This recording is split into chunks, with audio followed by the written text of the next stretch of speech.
Hello and welcome to the RDN show on Diet TV. My name is Lee Amati, your family dietitian. Today on the show, we'll be discussing complementary feeding, which is of much concern to mothers and fathers like me. On the show today, I have your perfect guest who is a pediatric dietitian and lecturer, Mr. Mensah. You're welcome. Thank you so much. And you're looking good. You are not looking bad yourself. Thank you, thank you. I know for the past years you've been advocating for breastfeeding and complementary feeding. Very true. And there's one message you always carry across that breast milk is always the ideal nutrition for babies. Yes. So if breast milk is the ideal nutrition for babies, why the hassle of initiating complementary feeding? Yes. So like you rightly said, breast milk is the perfect meal for babies. Okay. And for babies from birth to 6 months, they don't need anything else. God has put everything in the breast milk already. Okay. However, from 6 months going, not only are they growing at a very fast rate, but apart from that, they are also maturing in the way the body uses the body physiologically functions at this moment. So this is at the time where they've sat down, they've started crawling, and soon they'll be standing and walking. And that implies that the amount of calories or nutrients that they need from food outweighs what the breast milk alone can give them. And that is the reason why complementary feed needs to be added, not taking the place of breast milk, but added to breast milk. That means you can continue breastfeeding. You have to continue breastfeeding until 2 years. That's what we're advocating now. So that's why it's called complementary feeding.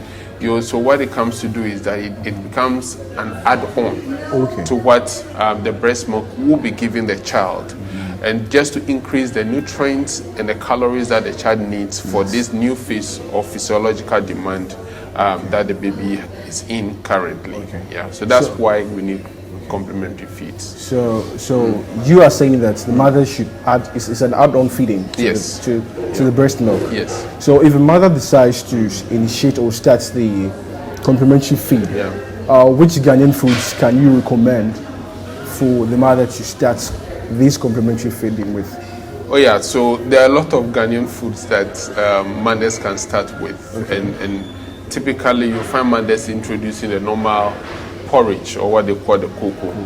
The only concern is that it has to contain the necessary nutrients that the child needs. And so for instance, if you are introducing a porridge, things that we'll be looking at is the texture and how thick or light it is. Now if it is light, that means that the child who at that time has very little stomach would just take so much of a light porridge containing very less nutrients. But we advocate that when you are feeding children with porridges or any complementary feed at that age of 6 months upwards, between 6 months and 8 months, and it's a porridge. The porridge shouldn't easily pour off the spoon, so that means it should be thick. So when you do it that way, whatever nutrients that you are adding, which I'm sure we'll talk about, is dense enough. So the little that the child takes for the little tummy he or she has is enough to provide him or her all the nutrients he needs. Aside the porridge, we have any Ghanaian food that's we have things, foods like in potom, for instance. You have things like even soft foods like soft banku, mashed yam, pureed, any food that you can puree, not just fruits. So when you say the pureed, is it something like a texture closer to honey?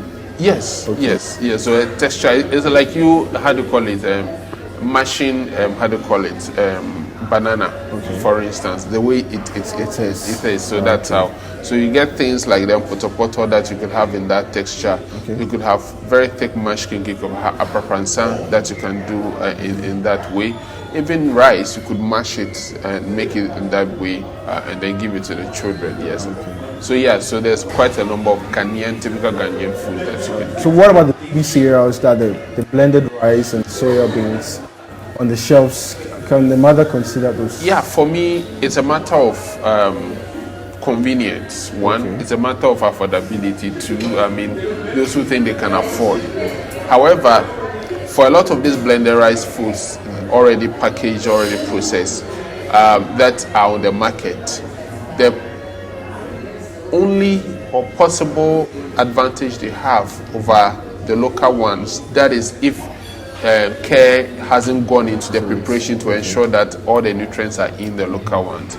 The only advantage this blenderized food have is that a number of them are fortified with some of the essential nutrients that we're looking for, and so they tend to offer the baby enough nutrients than the local food that have not been prepared nutritiously.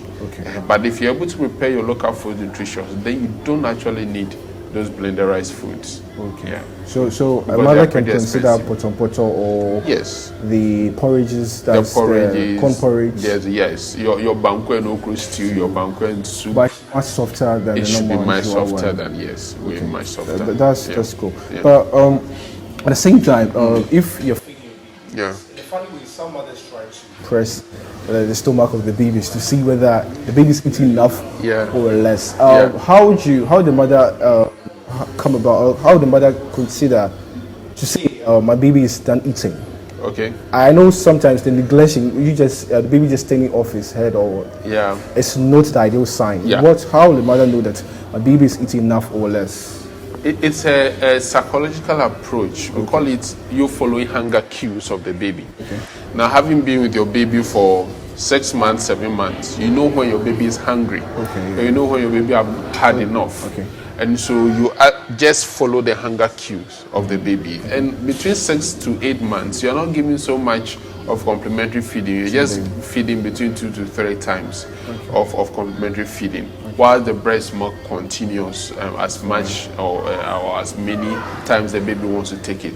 So if, for instance, if you are giving the butter, for instance, and then the baby is able to just take 5 spoons, and turns the head away like you are saying, indicating that it is hungry, that's okay. Now the thing is that the baby is just starting.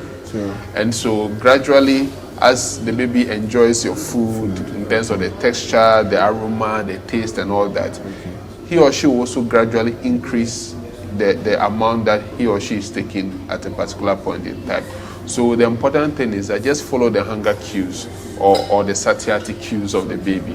So when he's hungry or she's hungry, you know when to come in, and then when the baby is satisfied, you don't have to force or push or open the baby's eating enough. That's fine. But you spoke about the satiation cues. How would the mother identify these cues as So like I said, normally there are general signs that you get to know, but apart from that, some children may show it differently, and that's why you being a mother over the month, you should have identified these cues in your child. So for instance, if they are satisfied, what they do is that mostly they will shake their head when you're bringing the spoon or you're bringing the food to their mouth.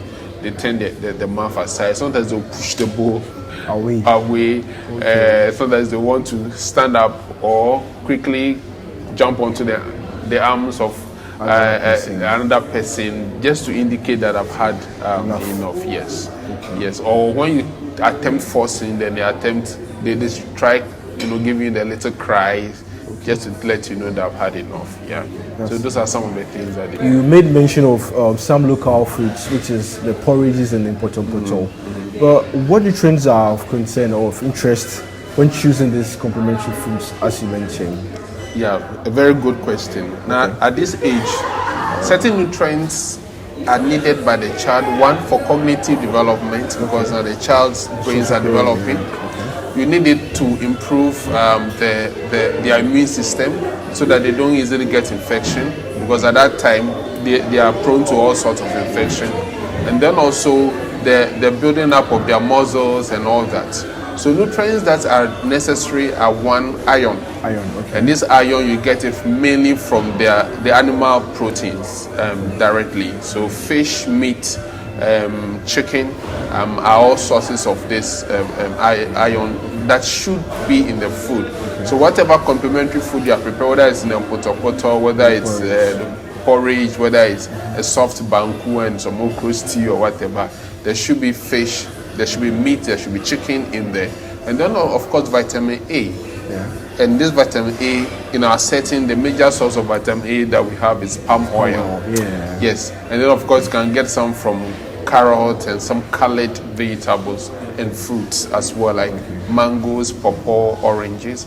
And so, if you are preparing food, make sure palm oil is a regular feature. Not that you should always be, but it's a regular feature. You could put some of these vegetables, colored vegetables that contain vitamin A in it. And then when you're giving them fruits, your pawpaw, your mango, your oranges are all rich in vitamin A. So the pawpaw, the fruits, is it, or should we blend it or? You can blend it. So at that age, between 6 to 8 years, it's better if it's in a purees form. But from 9 months going, then they can be in finger foods that by that time they would have developed enough teeth that they can have. Or it can be juiced for them like the orange or blended into purees for them as well. And then of course we need iodine, which is also necessary for cognitive development. And mainly the iodine comes from our salt that has been fortified with iodine. And so it becomes an add-on to them as well. Zinc is also very important, good for the immune system as well, and good for the development of muscles and other things. And you get it also from meat, you get it from fish, you get it from chicken. And so all this, either in any of them can be in the food. As like we mentioned earlier, these are the advantages that the blenderized foods have over our local food. But then if you're able to prepare the local foods and you have these things in there, then you wouldn't have any much problem. Yeah. You made mention of fish, of which I'll tell mothers to be very careful when adding fish because of the bones. Because of the bones. So you make sure you take off all the bones and then it's just the fish that you're adding. But in the case of you adding fish to the porridges, should it be the fish powder or the raw fish? Oh, it depends, and like the reason I say it depends is that every child and how he descends the taste that they like. So if it's fish powder that goes for your child, fine. If it is the normal smoked or fresh fish that you have blended into it, fine. That the child likes, provided it's just fish. There's fish in there. But of course, you find out that the child likes it this way or that way, then you stick to that. Thank you very much for coming. I know complementary feeding it's much concern to mothers because they find it difficult choosing the foods because they think the child is too young and not well developed to take the foods as they also take in. Thank you very much for educating us on this topic. You're welcome. If you've enjoyed this show and you want to be part of this show, kindly subscribe to our YouTube channel and hit on the notification bell so that you can receive notification anytime we release a new episode. If you have any question or any topic you'd like us to discuss on this show, kindly follow us on our social media handles at DietTVGH. And you can see we are located at a very good location with a good ambience. And this is Breakfast to Breakfast located at Usu, and they have all local international cuisines. So if you want to order any food from a distance, they also offer new free delivery. So if you want to order any food, you can call them at 020-8800-008. And I'm calling the number again, it's 020-8800-008. Thank you for watching. See you next time.